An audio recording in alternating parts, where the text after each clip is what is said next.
अच्छा sir, sir work energy पर NLM से बड़ा है कि छोटा है? बड़ा है।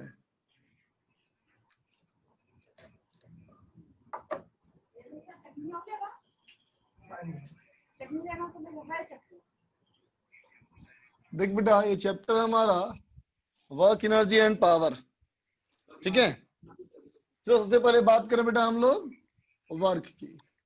वर्क का सिंबल हम लोग कैपिटल डब्ल्यू इस्तेमाल करेंगे, है ना बेटा। वर्क का मतलब क्या होता है, ठीक है। तो देख बेटा, सिंपल समझो कि अगर किसी बॉडी पे कोई फोर्स लगा, है ना बेटा, अगर किसी बॉडी पे कोई फोर्स लगा, है ना, और फोर्स ने जिस पॉइंट पे फोर्स लगाया, है ना बेटा, उसको डिस्प्लेस कर दिया, है ना बेटा। जिस पॉइंट पे फोर्स लगाया गया उस पॉइंट पे डिस्प्लेसमेंट पाया गया, है ना बेटा, इसका मतलब वर्क हो गया। ठीक है बच्चा, क्या कहेंगे? Work is a physical quantity. Work is a physical quantity appears whenever a force is applied. A force is applied at a certain point and displacement is found in that point. Sir किसी क्या बेटा? Sir किसी का mic open है। आवाज से disturbance हमको हो रहा है बेटा। अब तुम लोग को म्यूट कर रहा हूँ। टॉपिक अभी कुछ पूछने की जरूरत नहीं, अभी नहीं है इसमें किसी को।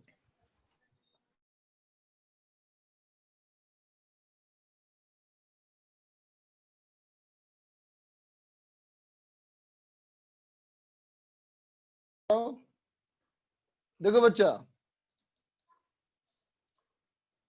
तो वर्क की बात कब होगी? तो कहेंगे work is a physical quantity. Work एक फिजिकल क्वांटिटी है बेटा। एपियर्स, ये एप्लीकेशन में आएगा। वेन एवर, जब कभी भी, अ फोर्स, एक force, is applied at a certain point, किसी खास पॉइंट पर फोर्स लगाया जाए बच्चा, और displacement is found in that point, है ना बेटा। अगर किसी बॉडी के किसी भी पॉइंट पे अगर तुम फोर्स लगाते हो बच्चा, और उस पॉइंट पे अगर डिस्प्लेसमेंट आया, है ना, तो हम कहेंगे वर्क हुआ। ठीक है बच्चा, है ना। अब चलो देखो, देखना बेटा, अब मैं कहूं बेटा, इमेजिन करो कि अगर हमने किसी एक बॉडी पे, है ना बेटा, बॉडी के किसी पी पॉइंट पे हमने ऐसे फोर्स लगाया, ठीक है बेटा। और बताओ, ये फोर्स लगाने से हमने देखा बेटा कि कुछ देर के बाद जो पी पॉइंट यहाँ था वो यहाँ पे आ गया, पी डैश, है ना बेटा। तो बताओ, क्या इस तरह का डिस्प्लेसमेंट इस फोर्स की वजह से आ सकता है या नहीं आ सकता है? यस नो में लिखो। इस तरह का डिस्प्लेसमेंट इस फोर्स एफ से आ सकता है या नहीं आ सकता है बच्चा? आ सकता है, यस बिल्कुल सही। अच्छा अब बोलो, इस तरह का डिस्प्लेसमेंट आ सकता है क्या परपेंडिकुलर में? बोलो बेटा, पी डबल डैश आ सकता है क्या बेटा? नहीं ना। इसका मतलब ये हुआ कि फोर्स में अगर हम फोर्स ऐसे लगाएंगे बेटा और डिस्प्लेसमेंट परपेंडिकुलर हो तो वर्क जीरो होना चाहिए, है ना बेटा। फोर्स अगर ऐसा है और डिस्प्लेसमेंट परपेंडिकुलर हो तो वर्क जीरो होना चाहिए, है ना बेटा।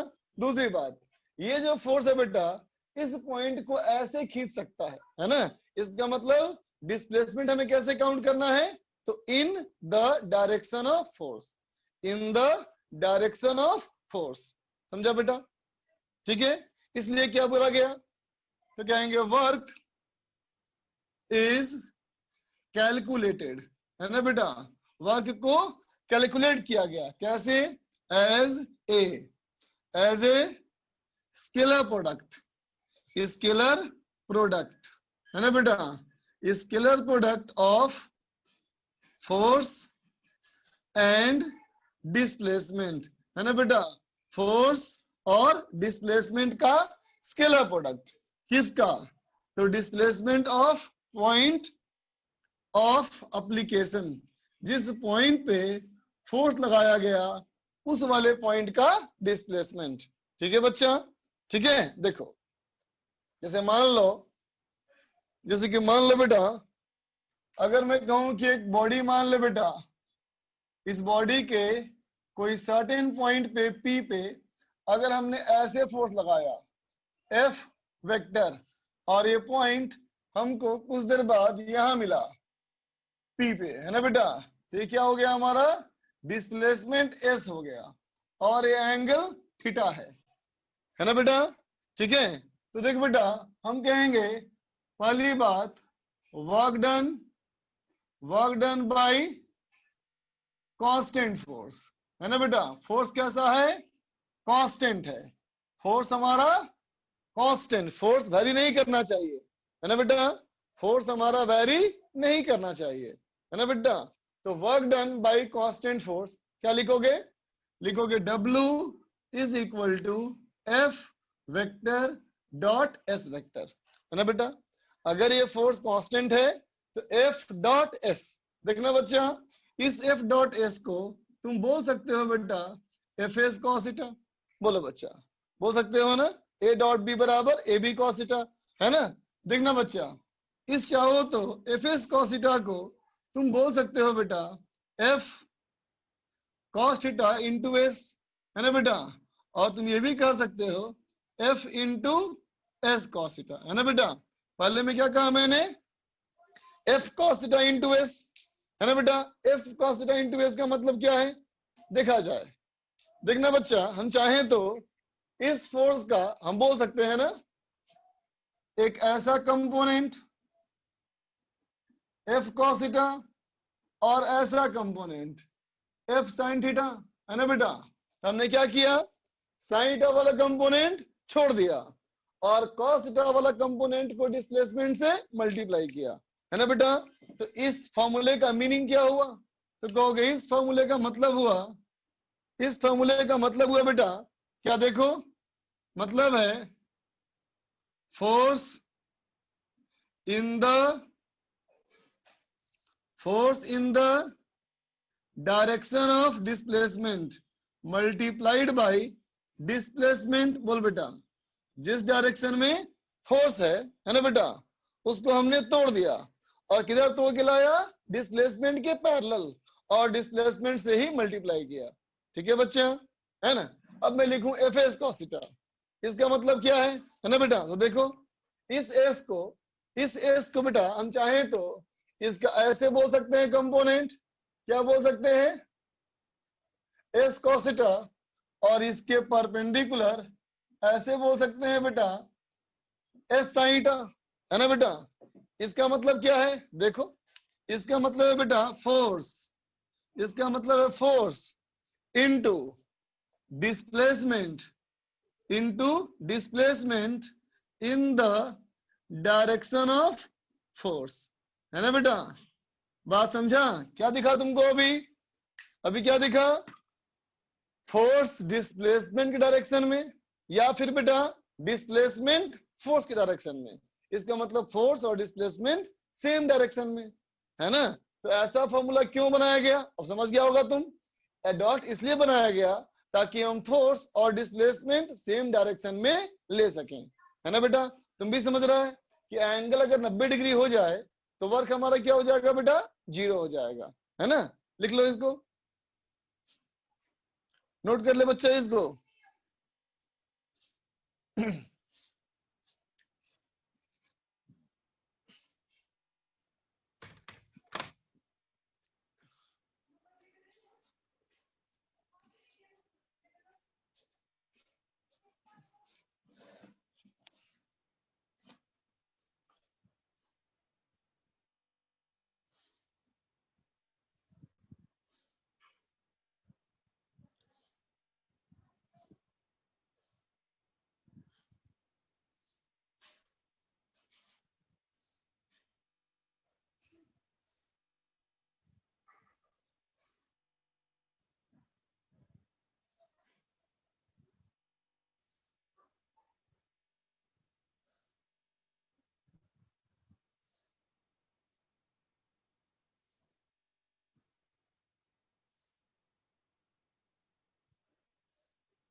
उत्कर्ष को बात करनी है। 100 करो बेटा। तो सभी को करता हूँ अनम्यूट। सर जो आपने F cos थीटा S के नीचे क्या लिखा sir? Force in the direction of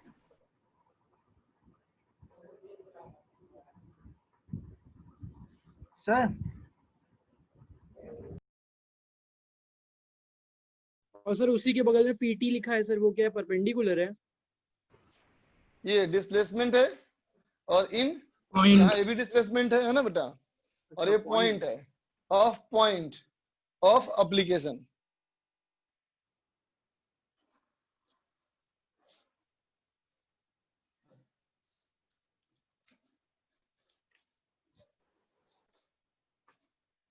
चलो बच्चा इरेज कर रहा हूँ।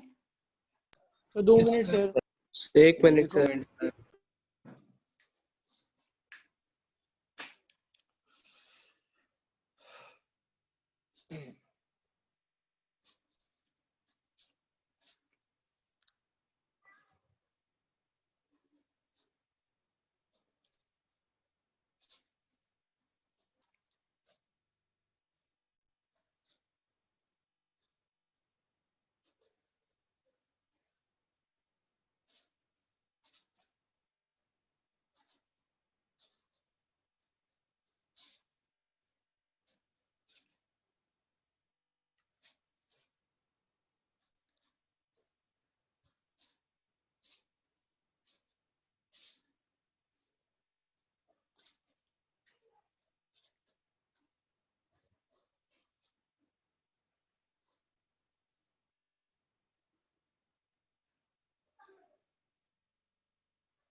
Yes sir. हो गया बच्चा? Yes sir.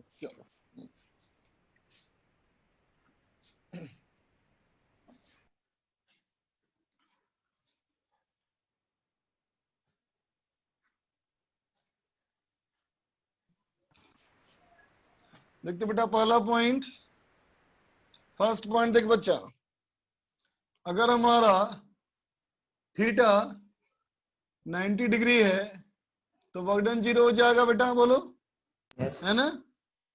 थीटा अगर हमारा 90 डिग्री से कम है तो वर्क डन पॉजिटिव होगा बेटा, है ना। Positive.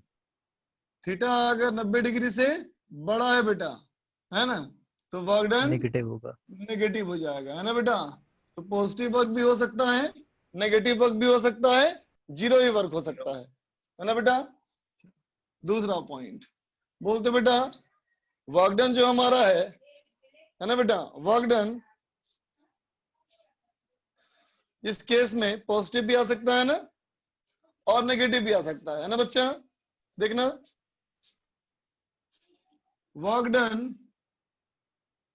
Done against a force, work done against a force is negative of work done, done छूट गया, वर्क डन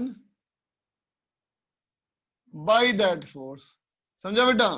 जैसे कि किसी फोर्स का वर्क डन अगर तुम्हारा आया बेटा -20 जूल, है ना, तो कहोगे work done against that force is +20 joule. ठीक है बच्चा। वर्क डन बाय फ्रिक्शन अगर आया -50 जूल तो बोलेंगे work done against friction is plus 50 joule. ठीक है बच्चा?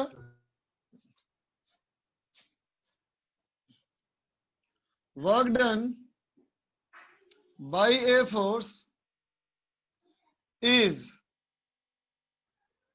फ्रेम, देखो, on a body is frame dependent quantity, है ना बेटा? किसी फोर्स का वर्कडन जो है बेटा, है ना, ये ऑब्जर्वर पे डिपेंड करता है। अलग अलग ऑब्जर्वर के लिए एक ही फोर्स का वर्कडन अलग अलग आ सकता है बच्चा, है ना? बात समझते हैं ना हम लोग? ये यस सर। लिख ले बच्चा। लिख लिया सर। सर वो अगेंस्ट वाला फिर से समझा दी सर। अगेंस्ट और बाई, अगेंस्ट मतलब विरोध करने वाला, बता दीजिए ना। और बाई का मतलब सपोर्टिव, समझा बेटा? तो फ्रेम सपोर्ट डिपेंडेंट करना वाला। तो बाई हो गया, और अगेंस्ट मतलब विरोध कर रहा है ना? तो बाई वाला फोर्स क्या होगा आगे, ओके सर। और अगेंस्ट वाला फोर्स होगा बेटा पीछे, है ना? तो दोनों में क्या अंतर होगा? प्लस माइनस साइन का। ठीक है? और कहेंगे बेटा फ्रेम डिपेंडेंट, जैसे मान लो लिफ्ट में एक ब्लॉक रखा हो, लिफ्ट ऊपर जा रही हो, अगर कोई ऑब्जर्वर लिफ्ट के अंदर से ही देखेगा तो वर्कडन जीरो बोलेगा, वो बोलेगा ब्लॉक का डिस्प्लेसमेंट जीरो है बेटा। लेकिन जो ग्राउंड से देखेगा वो क्या बोलेगा कि बॉडी ऊपर गया, तो वर्डन हो रहा है ना?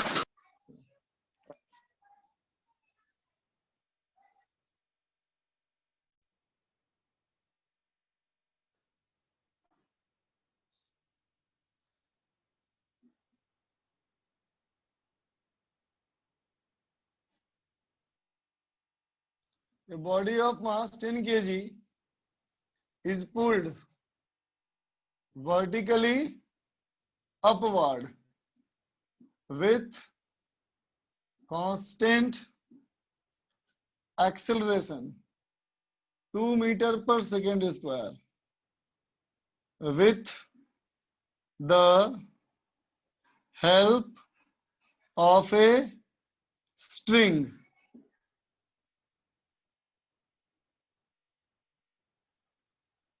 Through 10 metre. ठीक है बेटा? स्ट्रिंग के मदद से हम एक बॉडी को 2 मीटर पर सेकंड स्क्वायर से 10 मीटर तक खींचे। सवाल है find work done bye, first part हमारा है gravitational force, second part tension force, third part resultant force. चलो बनाओ।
अथर्व, विशांत, आयुष, कितने लोग का आंसर आ गया?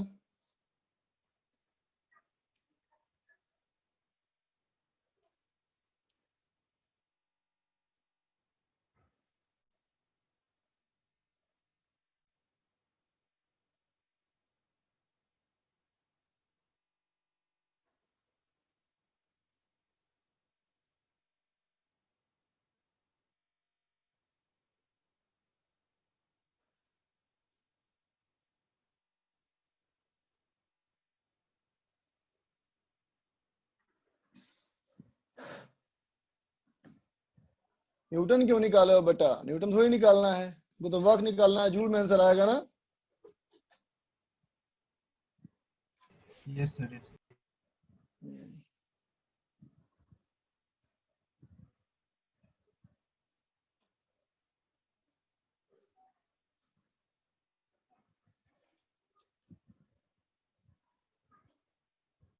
अथर्व संस्कार, आयुष, अथर्व, अथर्व,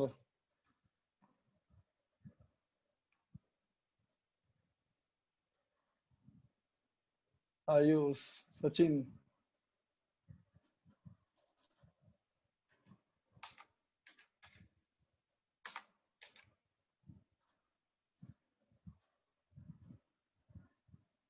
आयुष,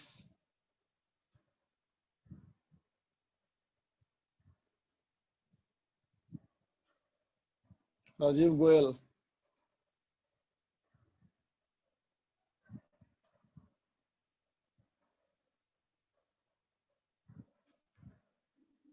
अक्षांश,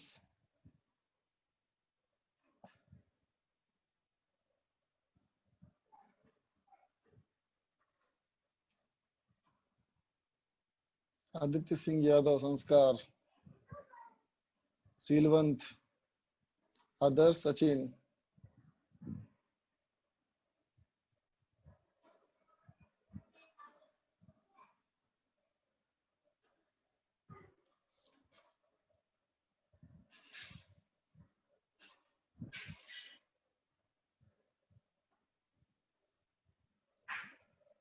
चल देख बच्चा, मैं करता हूं।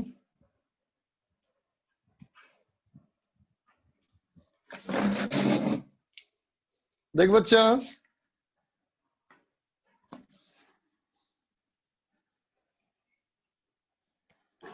इसमें कहा गया बेटा कि एक बॉडी है 10 किलोग्राम का, 2 मीटर पर सेकेंड स्क्वायर से ये ऊपर जा रहा है। टेंशन हमारा है बेटा टी, ग्रेविटेशनल फोर्स है बेटा mg, है ना? तो सबसे पहले टेंशन निकाला जाए। तो देख बेटा, ऊपर जा रहा है बॉडी, तो T माइनस mg बराबर ma। ठीक है बच्चा? तो T माइनस mg कितना हुआ? 100 इक्वल टू 10 इंटू 2, तो टेंशन इक्वल टू 120 न्यूटन। ठीक है बच्चा? अब मैं फर्स्ट पार्ट की बात करूं। फर्स्ट पार्ट कहता है बेटा ग्रेविटेशनल फोर्स। तो देख बच्चा, ग्रेविटेशनल फोर्स का मुझे वर्णन चाहिए, तो ग्रेविटेशनल फोर्स नीचे है बेटा, और बॉडी का डिस्प्लेसमेंट जो है ये ऊपर की ओर है। ऊपर गया बेटा ये 10 मीटर, है ना? तो work done by gravitational force कितना बेटा? Minus mg into h into cos 180। बोल बच्चा, बता दिया माइनस, बोलो। फोर्स डिस्प्लेसमेंट के बीच का एंगल 180 है ना बेटा? तो कितना हो गया? 10 इंटू 10 इंटू 10 इंटू -1, इसका मतलब -1 किलो जूल। बोल बेटा, -1 किलो जूल। ठीक है? Yes sir. अब चलो आ जाए बी वाले पार्ट पे। Work done by tension force. Tension force का बेटा work done T into H into cos 0। बोल बेटा, तो T हो गया 120, H हो गया बेटा 10, 1.2 kg। cos 0 1। बिल्कुल सही बात, 1.2 किलो जूल, है ना बच्चा? सी देखो, work done bye resultant force, है ना बेटा? तो रिजल्टेंट फोर्स का आंसर क्या होगा? तो कहोगे resultant force into displacement into cos 0। बोलो बेटा, रिजल्टेंट फोर्स का फॉर्मूला क्या होता है? मास इनटू एक्सेलरेशन, है ना बेटा? Into cos 0। तो ये हो गया बेटा एम ए हमारा कितना देखो 200 इंटू हो गया 10 इंटू cos 0 है ना बेटा, सॉरी 20 ना होगा, ये 100 फोर्स 20 होगा बेटा। इसका मतलब ऊपर की तरफ आंसर ये 200 जूल ना बच्चा। वो वन होगा cos Yes, 0 sir. Yes. कौन सा वन होगा बेटा? cos 0 की वैल्यू 1 होती है। लास्ट वाले में cos 0. सॉरी हाँ 1 जो लिखा गया।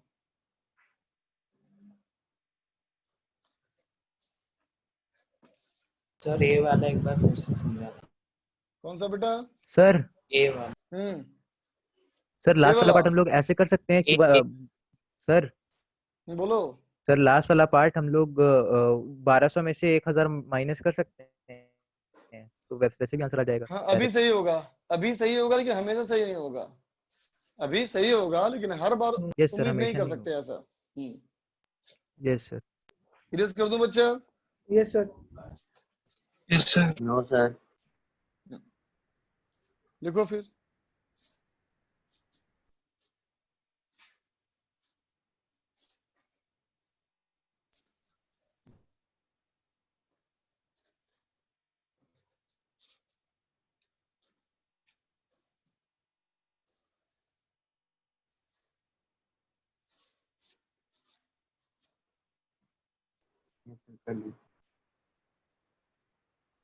अब इरेज कर रहा हूँ बेटा।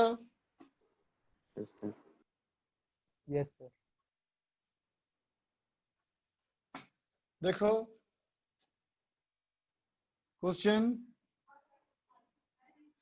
ऐसा है, कर्व सरफेस बेटा, लेकिन फिर इसके बाद हो गया स्ट्रेट, है ना, ए से बी तक बेटा कर्व है, बी से सी हमारा स्ट्रेट है। ठीक है बच्चा, इस ए से बी का जो हाइट है हमारा ये दिया है बेटा हम लोग को 5 मीटर। ठीक है, और बी से सी का जो ये एंगल है बेटा ये है 37 डिग्री और ये है बेटा 8 मीटर। ठीक है, अब कहता है बेटा कि अगर हम ए से बी की बात करें, है ना बेटा, तो ए से बी का सरफेस जो है बेटा वो स्मूथ है, फ्रिक्शनलेस है, लेकिन बेटा बी से सी जो है ये रफ सरफेस है और इसका कोफिशिएंट ऑफ फ्रिक्शन 0.5 है बच्चा। ठीक है, तो कहता है a body of mass 10 kg is released at A and during the time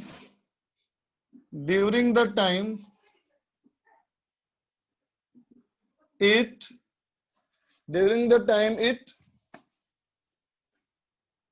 slides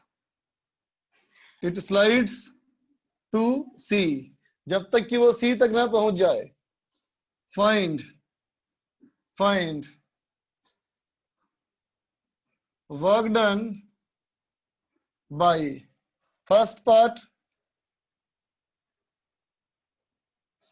gravitational force, second part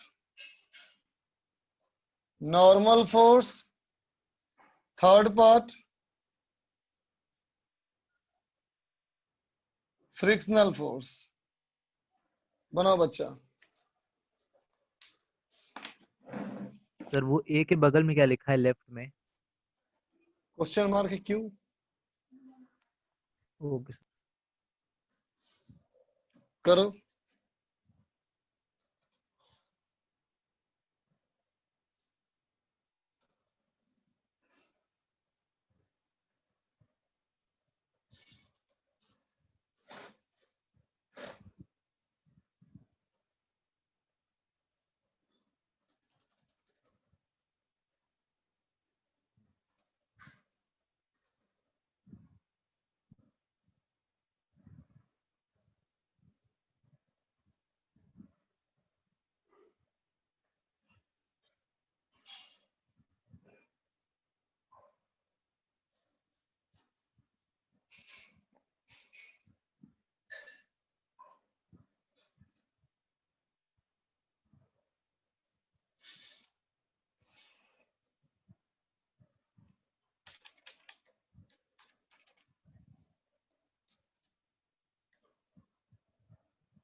बात ये बच्चों,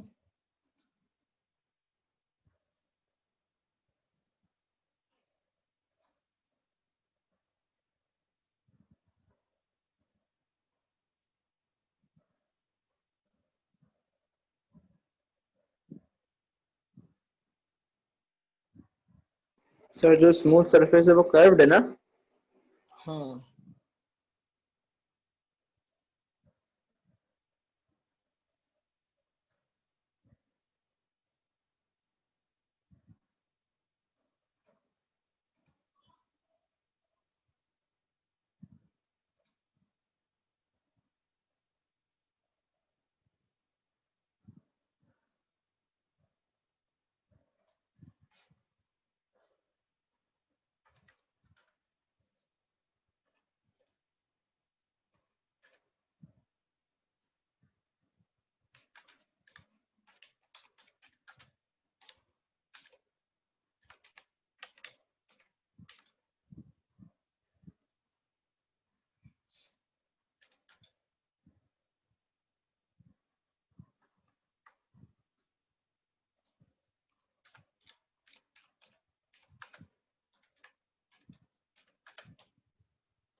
चलो बच्चा, सर 1 मिनट। मैं करता हूँ।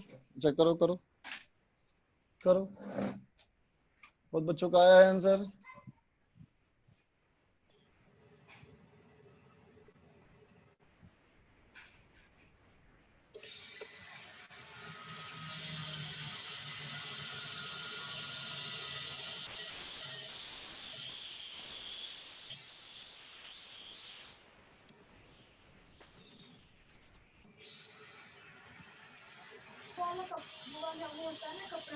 सर आदित्य का माइक खुला हुआ है सर। बंद कर लिया वो।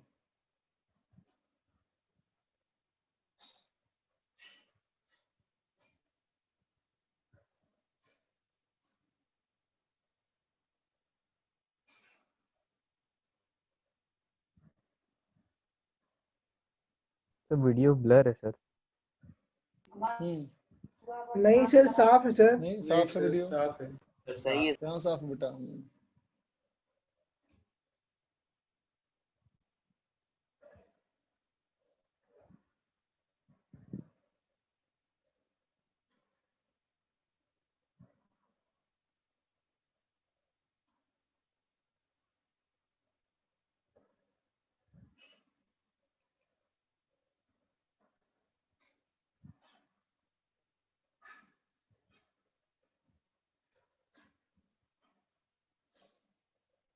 ट्राई कर लिया बच्चों सारा? Yes sir. Yes sir. चल देख बेटा, अगर 8 मीटर है, ये 90 डिग्री एंगल, तो बोलो ये कितना होना चाहिए? 6 मीटर। 6 मीटर है ना बेटा?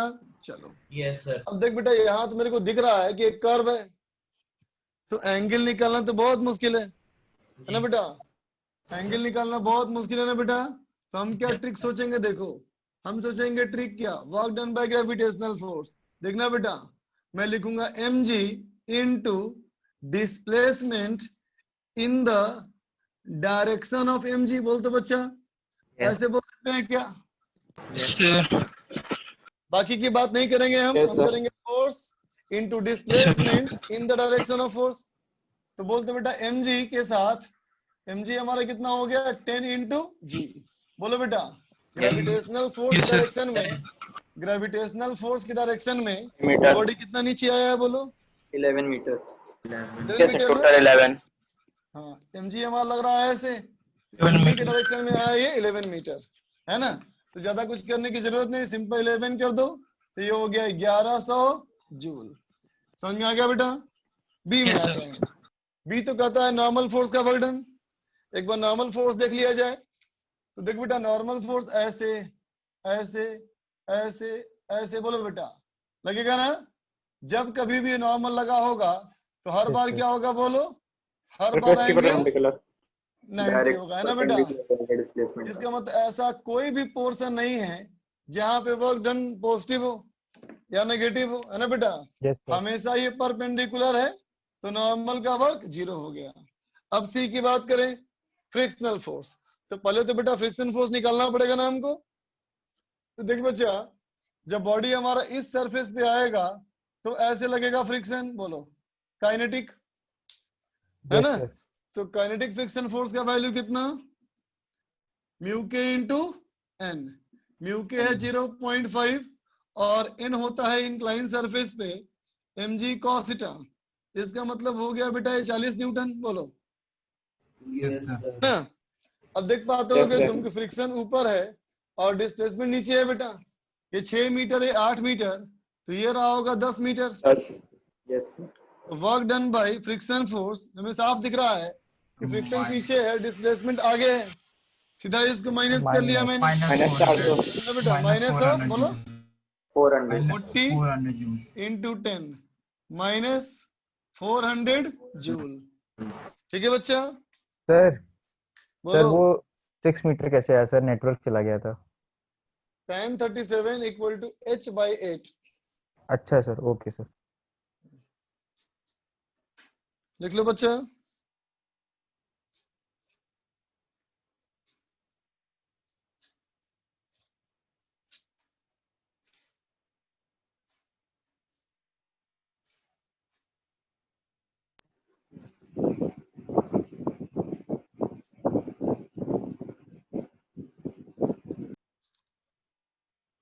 सर बोलो सर ए से बी तक कर्व सरफेस है और डिस्प्लेसमेंट हमारा वर्टिकली डाउन हुआ है और नॉर्मल तो, लेकिन सर सरफेस के परपेंडिकुलर है तो सर 0 कैसे? एंगल बॉडी तो कैसे मूव कर रहा है, जहाँ बॉडी स्लाइड मूव कर कर्व रहा है कर्व पे सरफेस के along. Yes sir body move कर रहा है सरफेस के अलोंग और फोर्स हमेशा सरफेस के परपेंडिकुलर। इसका मतलब हर पॉइंट पे एलिमेंट्री yes, डिस्प्लेसमेंट sir. और फोर्स परपेंडिकुलर है, तो जी, वर्क डन sir. 0 है।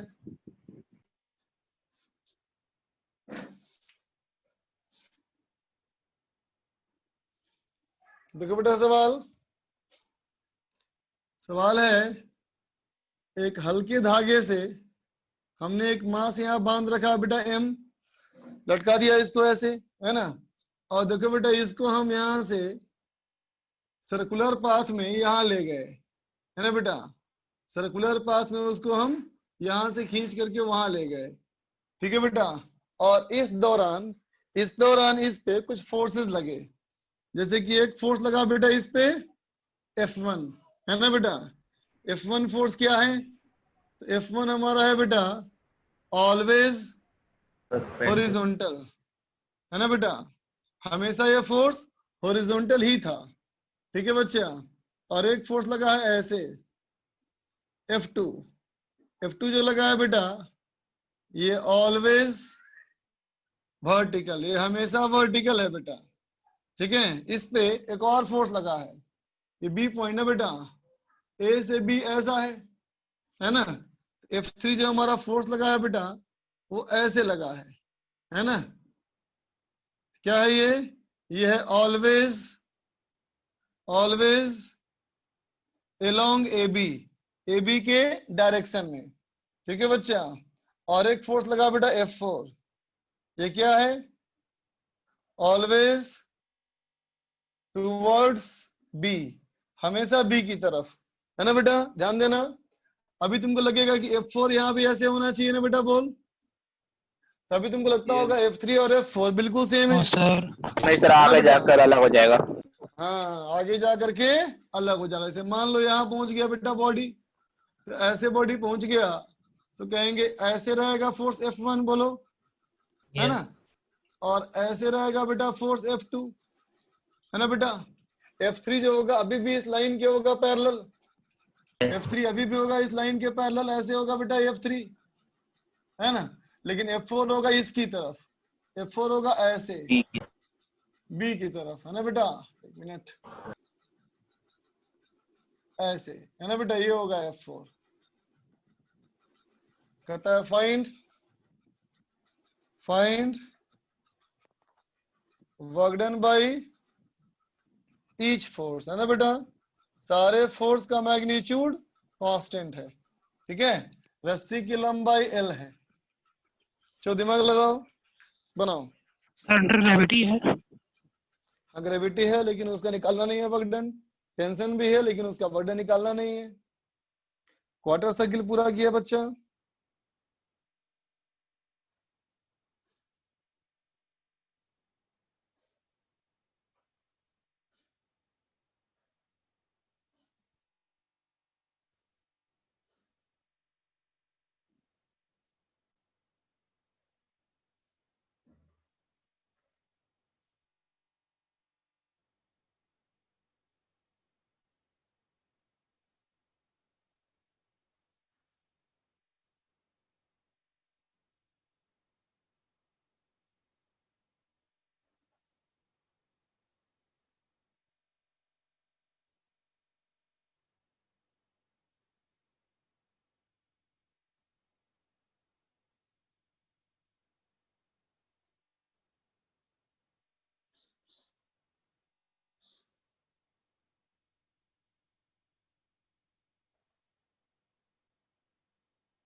करती जाओ बच्चा, रुको नहीं।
देख बच्चा, सर एक मिनट। करो करो।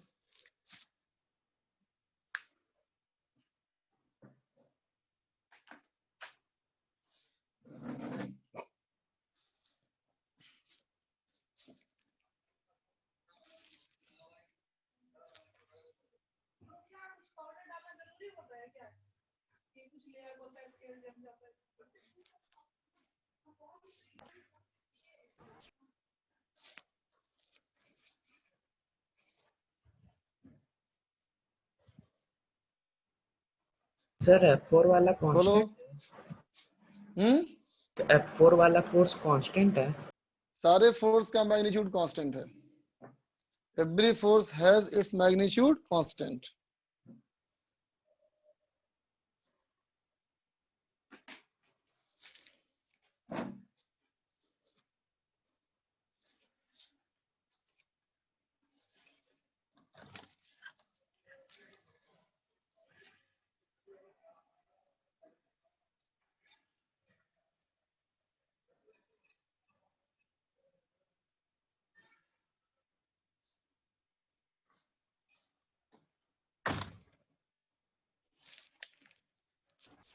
बताइए सर। कर लिया सब लोग try? Yes sir. Sir. Yes sir. Yes sir. ठीक है बेटा, देख अब मैं करता हूं। देखते बच्चा, सबके लिए हम सेम कॉन्सेप्ट लगाएंगे। जिस डायरेक्शन में फोर्स उसी डायरेक्शन में डिस्प्लेसमेंट। ठीक है बच्चा? तो F1 में देखना बेटा, F1 के डायरेक्शन में कितना दूर है, यही ना है डिस्प्लेसमेंट। इस Yes, फोर्स sir. के डायरेक्शन में ये है बेटा डिस्प्लेसमेंट ना। तो Yes, वजन क्या sir. हुआ बोलो? F1 into L। अब चलो work done by force F2 बोले बेटा। बोलो F2 में कितना है? L. फिर से L L. है ना बेटा, तो F2 L हो गया। Work done by F3। देखो बेटा F3 हमारा ये है ना, ऐसे है ना हमेशा। तो इस डायरेक्शन में ये हो गया डिस्प्लेसमेंट। इसका मतलब F3 इंटू √2L।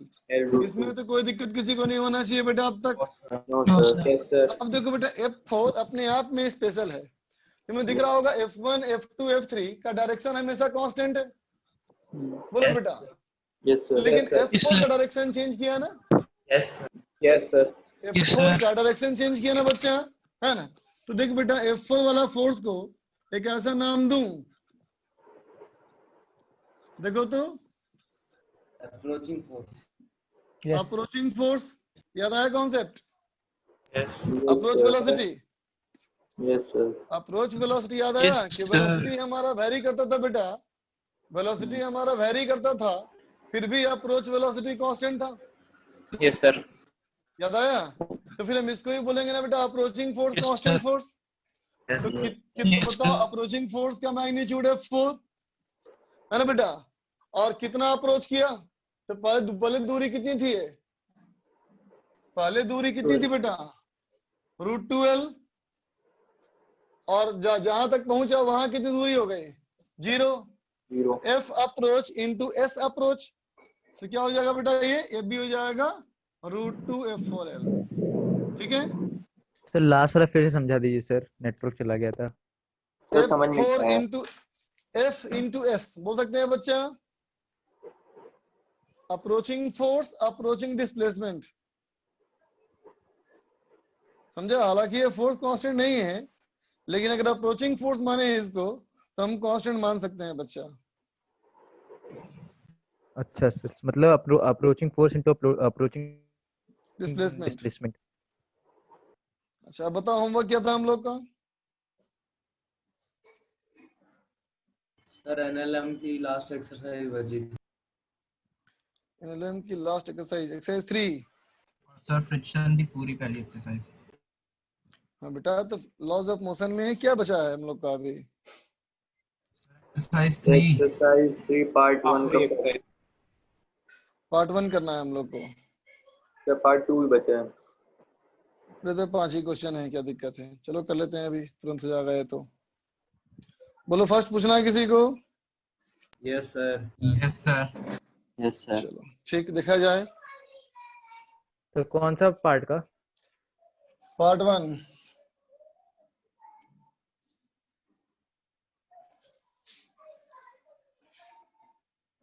देखो बच्चा,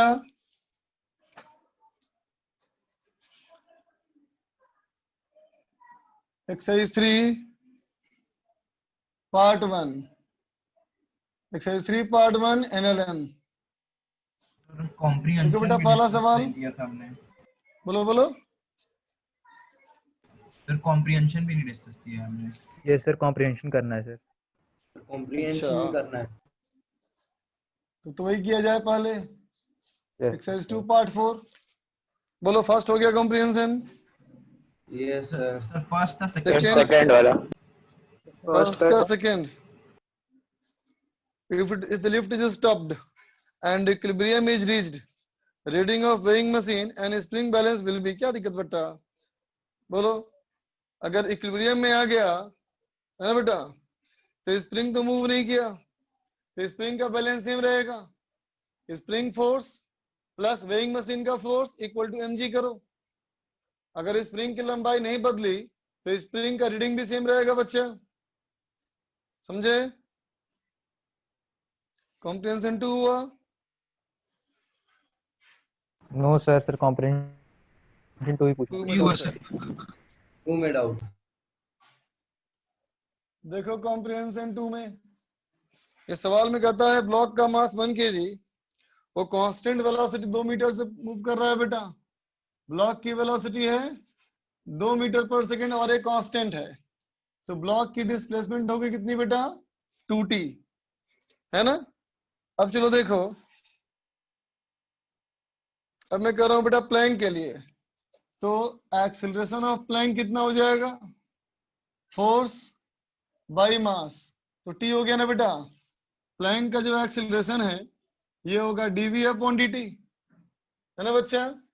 इसका मतलब dv equal to t dt, integration 0 से v 0 से t, तो हो गया v equal to t square by 2। बोलो बेटा, है ना? ये प्लैंक की वेलोसिटी है ना बच्चा।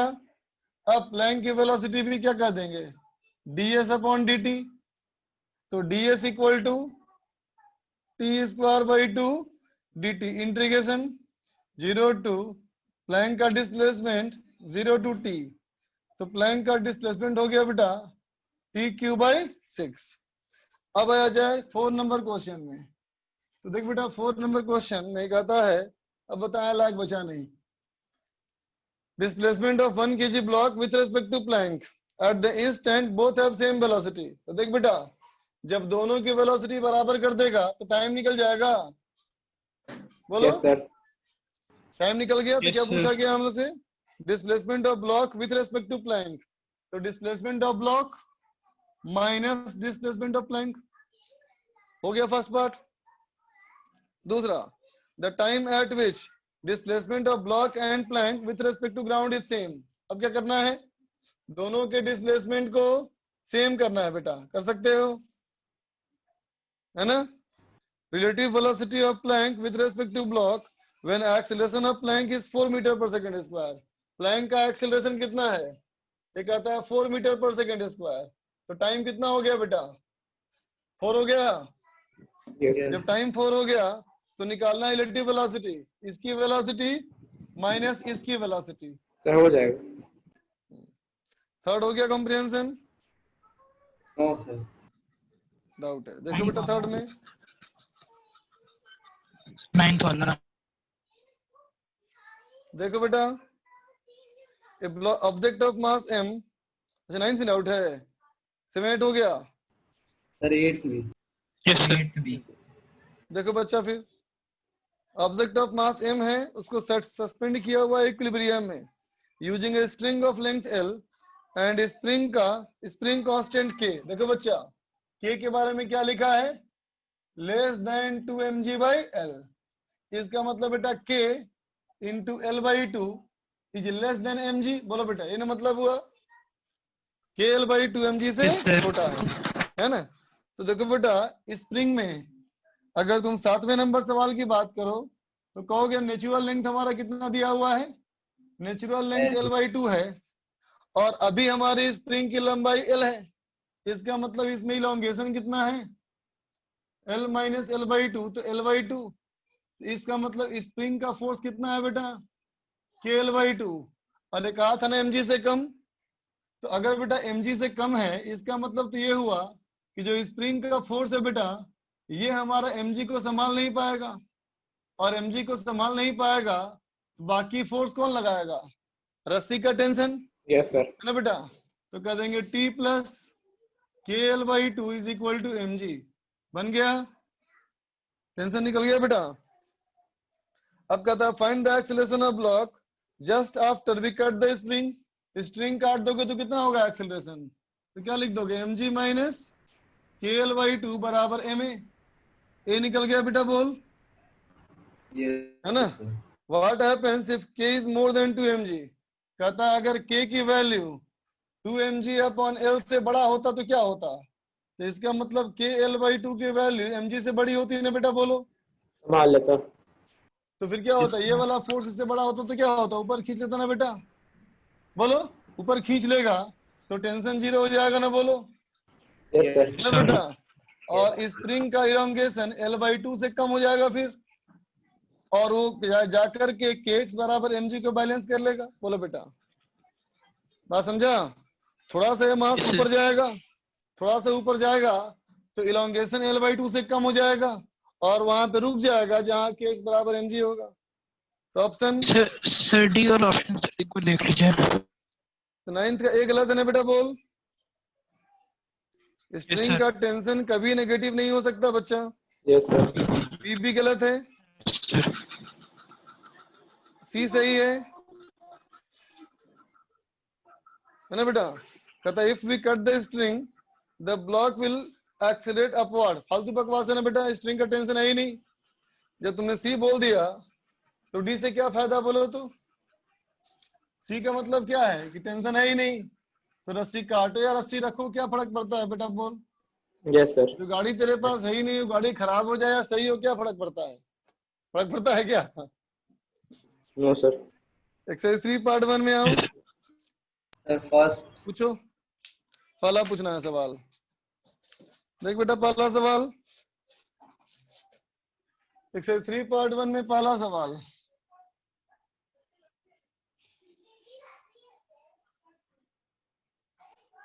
देखना बेटा, सवाल कहता है पहला, a piece of wire is bent in the shape of parabola. देख बच्चा, एक वायर को शेप में ऐसे मोड़ दिया, इक्वेशन दिया है y इक्वल टू kx², ठीक है, और इसे बीट रख दिया एक, है ना बेटा, लोवेस्ट पॉइंट पे रेस्ट में है।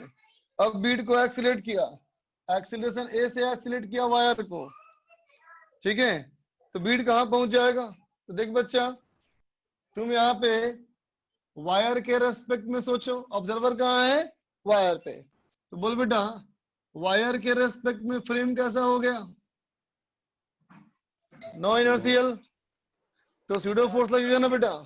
तो तुमने बीट यहाँ पे रखा था, लेकिन जो स्यूडो फोर्स लगेगा पीछे वो उसको यहाँ पहुंचा देगा, इधर हो जाएगा बेटा स्यूडो फोर्स, इधर हो जाएगा हमारा mg, और ऐसे हो जाएगा बेटा नॉर्मल, है ना। तो देख बेटा, इस वाले पॉइंट पे अगर हम टेंजेंट ड्रॉ करें, इस वाले पॉइंट पे टेंजेंट ड्रॉ करें और ये एंगल थीटा हो, तो mg का कंपोनेंट क्या हो गया, mg sin थीटा, और ma का कंपोनेंट क्या हो गया, ma cos थीटा।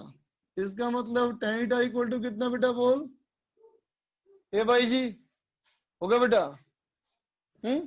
अब tan थीटा क्या होगा, बोलो, dy बाई dx, ठीक है बेटा। तो क्या हो जाएगा, बोलो, dy बाई dx, बोलो 2kx ना बेटा, 2kx। x निकालना था, समझ गए। लास्ट पार्ट एक और बता दीजिए इसका। अरे बेटा tan थीटा क्या होता है, स्लोप ऑफ टेंजेंट ना बच्चा, यस सर। और graphical meaning of dy by dx, समझ गए। Yes sir. आगे चलो पार्ट 2 में आ जाओ।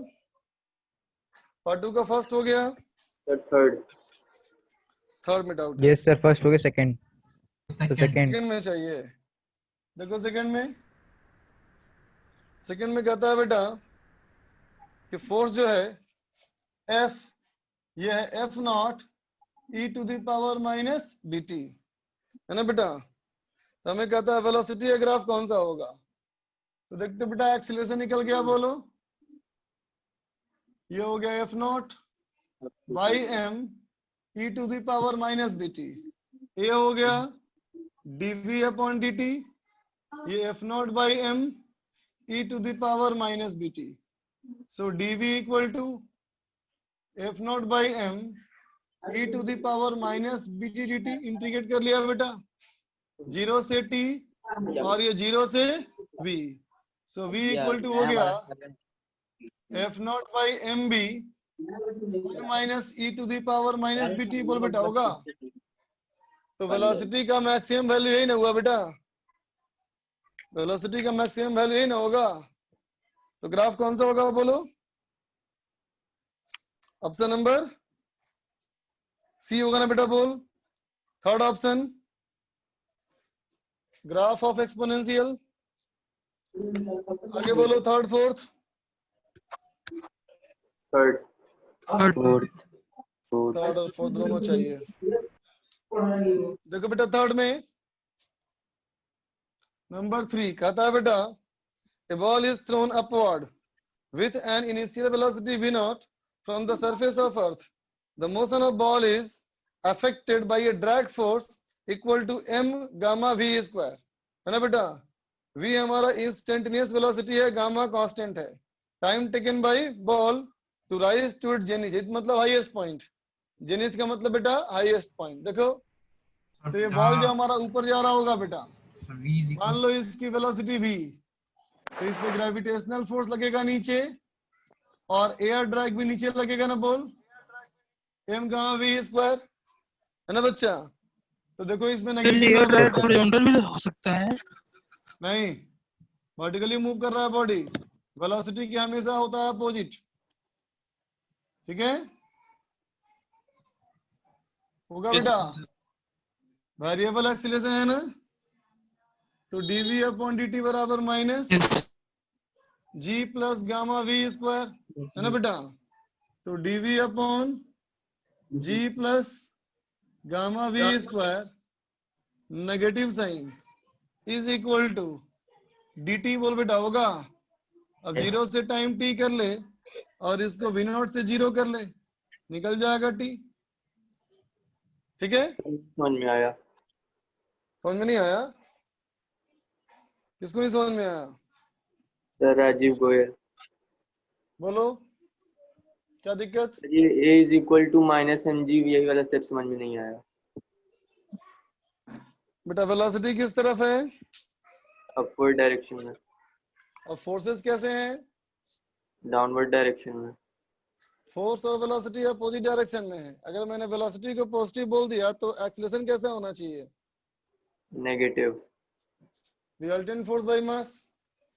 Yes sir. समझ में आ गया अब? Yes sir. अब इसका फॉर्मूला होता है tan इनवर्स x बाई ए। यहाँ तुम्हें एक फॉर्मूले की जरूरत पड़ेगी।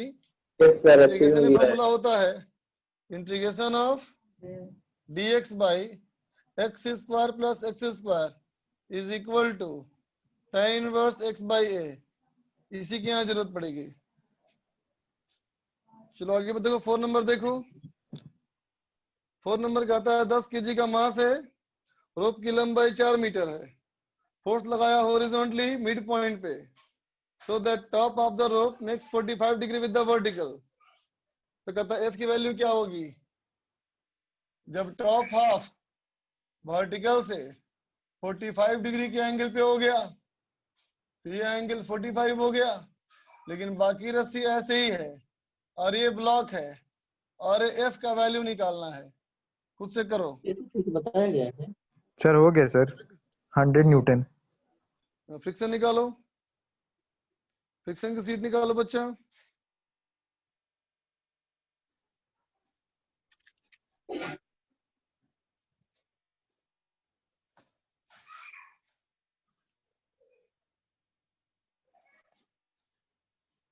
सर पार्ट 1 का A6। पार्ट 1 का A6 देख बेटा अरे A6 में सर स्टैटिक फ्रिक्शन की डायरेक्शन में थोड़ी मुश्किल होती है। बता रहा हूँ फ्रिक्शन में एक्सरसाइज 1 कर रहे हैं ना हम लोग अभी। चलो A3 देख बच्चा A4 बोला ना पहले, A4 बोला। A4 क्यों पूछा है A3 बदमाश कहीं का? बिल्कुल नहीं, A3 A4 पूछने लायक एकदम सवाल नहीं है। सर स्टैटिक फ्रिक्शन का खुद सोचो। डायरेक्शन एक बार कैसे होता है बता दीजिए। अरे यार A3 में स्टैटिक क्यों होगा बोल मुझे? हम A3 की बात नहीं कर रहे हैं, हम A4 की बात कर रहे हैं।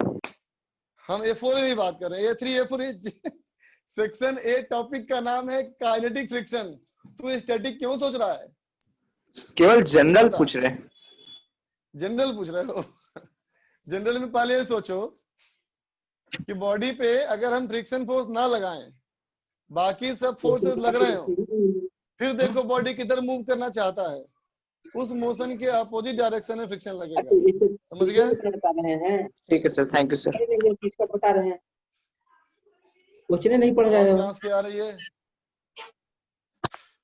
इसलिए बोलता हूँ म्यूट रखने में फायदा है, इरिटेशन होता है आवाज सुन के।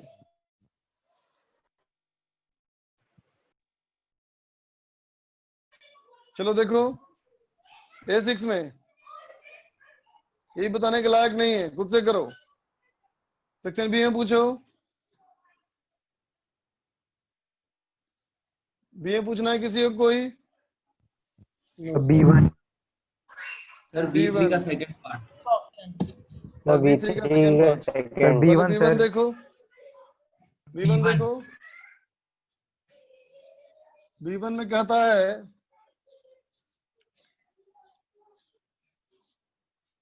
ये ब्लॉक, बड़ा ब्लॉक कैपिटल M, यहाँ एक छोटा ब्लॉक स्मॉल m, और एक आदमी यहां से धकेल रहा है।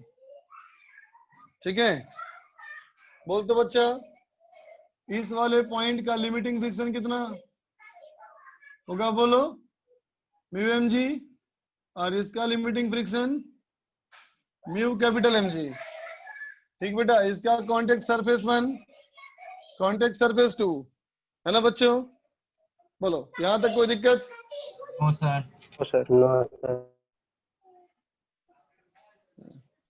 देखो बच्चा, अब देखना, अगर मैं कहूं कि F की वैल्यू जो है वो म्यू mg से कम है, मैंने जो फोर्स लगाया है वो इसके फ्रिक्शन से कम है बेटा, तो क्या ये बॉडी आगे बढ़ना चाहेगा? No sir. No sir. नहीं, आगे नहीं बढ़ना चाहेगा तो यहाँ दबाव नहीं पड़ेगा ना, तो नॉर्मल 0 N1 भी और N2 भी बोलो होगा। जब तुम्हारा फोर्स इसके फ्रिक्शन से एक्सीड करेगा तब ना यहाँ दबाएगा। बोलो यस सर। बात समझा ना?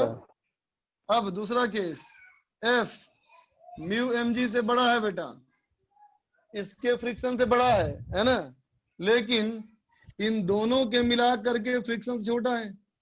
बोलो इसका मतलब ये क्लियर हो गया कि ये वाला बॉडी आगे बढ़ना नहीं चाहेगा। जब ये बॉडी आगे बढ़ना नहीं चाहेगा बेटा तो यहाँ दबाव नहीं पड़ेगा, इसका मतलब N2 हमारा 0 हो जाएगा। बोलो होगा? बात समझा? अब बोलोगे ये वाला बॉडी के लिए तो बड़ा है ना ये आगे बढ़ना चाहेगा, तो अगर ये आगे बढ़ना चाहेगा तो फोर्स तो लगाया हमने F, है ना बेटा? ये लिमिटिंग फ्रिक्शन है, इसको रोकना चाहेगा, ये रोक नहीं पाएगा, तो रोकने में इसकी मदद करेगा N1। बोलो है ना? तो N1 कितना हो जाएगा बेटा? तो N1 हो जाएगा F माइनस म्यू mg। बोलो ठीक है बच्चा, ये इक्वल टू ये प्लस ये। ठीक है, अब देखो F की वैल्यू अगर इससे भी बड़ी हो जाए, म्यू m प्लस mg से भी बड़ी हो जाए, केस 3 हो गया ये। चलो यहाँ इक्वल टू भी लगा लो, इक्वल टू तक भी कोई दिक्कत नहीं है ना बेटा? ठीक है, तो देख बच्चा, अब यहाँ भी दबाव पड़ेगा, यहाँ भी दबाव पड़ेगा। अब क्या कहोगे? स्मॉल m पे इधर से लगा फोर्स F, रोकना चाहेगा म्यू mg और रोक नहीं पाएगा, मदद करेगा इसकी N1, तो N1 equal to F minus mu mg। ठीक है बेटा, बड़े वाले पे ये एक्शन फोर्स का रिएक्शन होगा N1, है ना। यहां से फोर्स लगेगा म्यू कैपिटल mg, ये भी इसको रोक नहीं पाएगा, तो मदद करेगा इसकी N2, तो N2 equal to N1 minus mu mg। समझ गया। हालांकि ऐसा ही क्वेश्चन तुमको करवाए थे हम स्ट्रिंग वाले केस में, याद आया। स्ट्रिंग 2 मास आगे पीछे लगे हुए थे, एक को आगे खींच रहे थे। कॉन्सेप्ट सेम था बिल्कुल। B2 B3 हो गया। B3 का सेकंड पार्ट बिल्कुल नहीं बताऊंगा, दोनों पार्ट कराया हुआ है अलग अलग पार्ट में। याद Yes, है sir. आंसर एक आया था 5/11 आंसर। तो पार्ट Section C 1 में का आओ। C2, तो C2 को सेकंड। C2 का सेकंड, चलो देखो।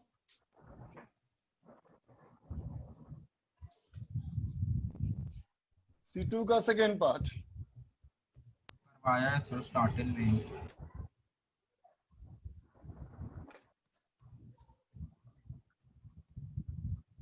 C2 का सेकंड पार्ट देखो बेटा। सरफेस के ऊपर ब्लॉक हमारा 10 किलोग्राम का, इसके ऊपर एक और ब्लॉक, ये हमारा 5 किलोग्राम का। इस पे लगा रहे हैं फोर्स 30 न्यूटन। यहाँ कोफिशिएंट ऑफ फ्रिक्शन 0.5, यहाँ कोफिशिएंट ऑफ फ्रिक्शन 0.5। बोलो बेटा पहले वाले सरफेस पे कितना नॉर्मल, बोलो 50 न्यूटन। 50। Yes sir. तो पहले वाले का लिमिटिंग फ्रिक्शन कितना, 25। 25। दूसरे वाले का बोलो नॉर्मल 150। 150 150 न्यूटन। लिमिटिंग बोलो 75 25। 70। अब गौर करो, साफ दिख रहा है कि फोर्स तो मेरा 30 है और रोकने वाला 75 यही दिख गया, दिखा। Yes sir. Yes sir. इसका मतलब ये क्लियर हो गया, 10 kg mass will not cannot move. Move. बोल बेटा यस यस तो सर। मास मूव कर ही नहीं सकता, पक्की बात हो गई है तो, है ना। अब सोचो 5 kg के लिए फोर्स लगा रहे हो 30, फ्रिक्शन लिमिटिंग है 25, तो मूव कर जाएगा ना। बोलो yes sir. 1 metre per second. इसका मतलब 5 kg मास कांट स्टॉप। बोलो तो क्या लिख दोगे, 5 kg के लिए ये फोर्स हो गया बेटा 30 न्यूटन। ये F1 जो है ये हो जाएगा काइनेटिक 25 न्यूटन, निकल जाएगा एक्सेलरेशन। बोल बच्चा। एक और 10 kg के लिए एक्शन का रिएक्शन F1 के, अब मैंने कहा था कि ये मूव नहीं करेगा, इसका मतलब यहाँ वाला फोर्स कैसा होगा, स्टैटिक, और इसका एक्सेलरेशन 0 है, तो ये बराबर ये खत्म। पार्ट 2 में आ जाओ। सर A1 पार्ट 2 का A1, पार्ट 2 का A1 देख बच्चा, स्टार्टिंग फ्रॉम रेस्ट 45 डिग्री का इंक्लाइन है बेटा, है ना। ये भी क्वेश्चन कराया क्लास में। देखो इंक्लाइन सरफेस, ये 45 डिग्री का एंगल है ना बेटा, एक को स्मूथ मान ले और दूसरा एंगल ये भी 45 डिग्री का, ये रफ है बेटा। तो बोलो किसी बॉडी को छोड़ोगे जल्दी किस में गिरेगा, नीचे, ज्यादा स्टीप होगा। दोनों का बराबर एंगल है। सर स्मूथ में। स्मूथ वाले पे जल्दी गिर जाएगा ना बेटा। यस तो सर। इसमें टाइम t दिया है, इसमें टाइम 2t दिया है, यस सर। ठीक है, बात समझा। तो इसमें एक्सीलरेशन a निकाल सकते हो, इसमें एक्सीलरेशन b निकाल सकते हो। बोलो यस सर। ये तो बहुत सिंपल है, mg sin theta. Yes sir. हो गया। g sin थीटा हो जाएगा, और यस b सर, हो वाले गया में sir. mg sin theta minus f के बराबर है में। अब लिखना है ऐसे, इस वाले के लिए s डिस्टेंस कितना हो जाएगा, हाफ a t स्क्वायर। ये भी डिस्टेंस सेम ही रहेगा ना बेटा, चलो इसको x मान लेते हैं, ये भी सेम ही रहेगा ना, तो हाफ b 2t स्क्वायर, दोनों को बराबर करके a और b पुट कर लेना, हो यस जाएगा सर। सॉल्व। 0.75 बोलो।